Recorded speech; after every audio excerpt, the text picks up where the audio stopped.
On the 21st of March 2025, South Africa hosted Lesotho in a FIFA World Cup qualifier. The match ended with a convincing 2-0 win for South Africa. Tebogo Makona, a Mamelodi Sundowns and Bafana Bafana midfielder, played in that match.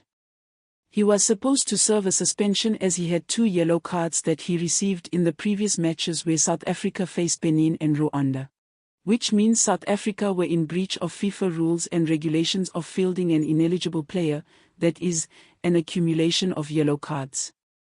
This is a massive blunder by South Africa's management team. Under FIFA rules, a team that fields an ineligible player can face severe penalties, including forfeiting the match, a 3-point deduction, and a significant fine. The specific sanctions are determined by the FIFA Disciplinary Committee on a case-by-case basis. The most common reason of a suspension is when a player accumulates a certain number of yellow cards during a competition and is automatically banned for the next match. Which is the case in this instance. Tebogo Makona was supposed to serve the automatic suspension as per FIFA rules. This oversight by South Africa compromises their World Cup qualification chances. We've received communication from FIFA about investigation that they have launched in terms of the Lesotho match that, where Tebogo Makona was fielded. We received it. But how positive are you of a positive outcome? Look, we're not really worried about that. I think our focus right now is to ensure that Bafana Bafana gets maximum points come October, because whatever happens, whether there's docking out points or whatever you're saying out there, if we get 6 points come October, nothing else is going to matter. It's all about Bafana Bafana getting to USA, Mexico and Canada in 2026. There is a good chance FIFA could deduct the points, or otherwise sanction South Africa, even if Lesotho didn't protest within 24 hours, but it's not certain.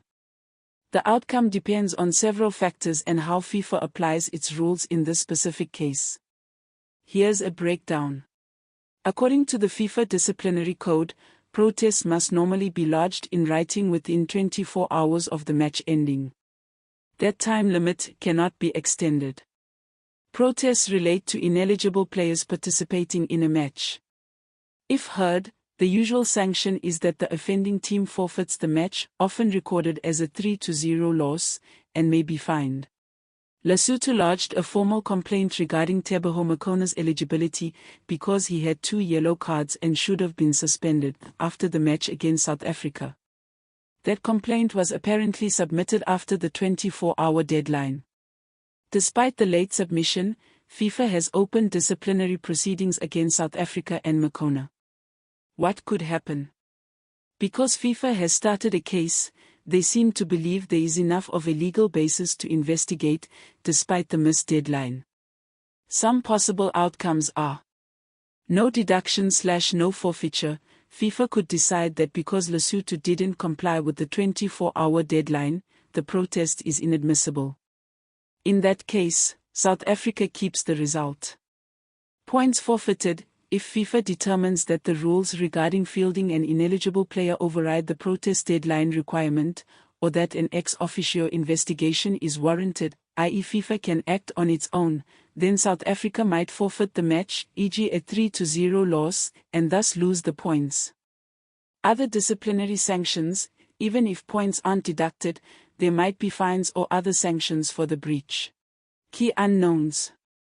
Whether FIFA's disciplinary committee considers the missed deadline strict in this context, they might, but there could be exceptional circumstances. What exactly the competition regulations for the World Cup qualifiers in Africa say about protest deadlines, eligibility, and ex officio action? Sometimes competition-specific regulations modify or clarify how rules are applied.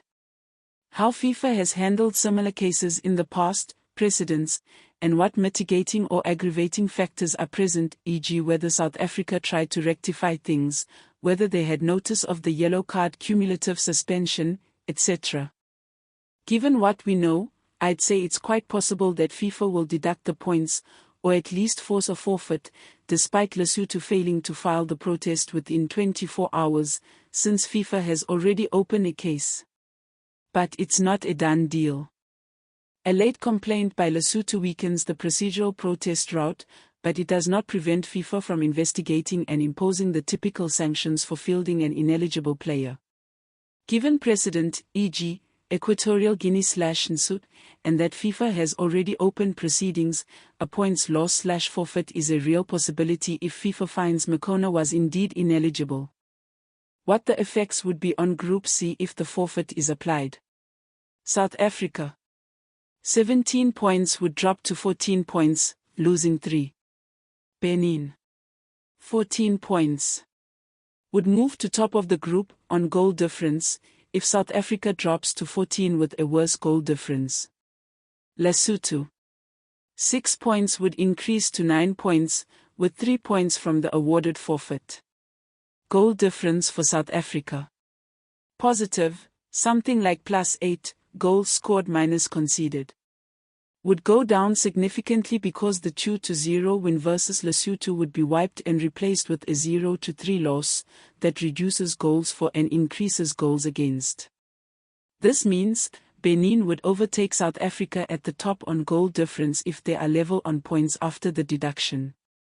South Africa's margin for error in the final 2 matches, versus Zimbabwe and versus Rwanda, would shrink. They couldn't assume wins would be enough unless by decent margins, and they'd likely need help, other teams dropping points. Lesotho would gain a modest rise in the table, from 6 to 9, but they'd still be behind other competitors unless those also slip up. The improvement helps in terms of prestige and possibly future seeding or morale, but less likely to change qualification hopes unless there are big upsets elsewhere. Thank you for watching. Please remember to like, share and subscribe.